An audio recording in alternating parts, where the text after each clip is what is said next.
আসসালামু আলাইকুম। আজ রান্না করব মালঞ্চ দিয়ে মাছের তরকারি। আমাদের এদিকে মূলত এই সবজিটাকে ধুন্দল বলা হয়। আ অনেকে মালঞ্চ বলে, আপনাদের এলাকায় কি বলে বলে যাবেন।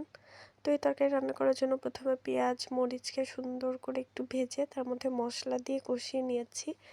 মালঞ্চ যেহেতু রসালো তরকারি, এইখানে আর আমাদের ফোড়ানি দিতে হবে না। তো এইজন্য পেঁয়াজে আর মরিচের মধ্যে রসুন ও জিরা বেটে তারপর মাছ দিয়ে এটাকে সুন্দর করে কষিয়ে নিচ্ছি।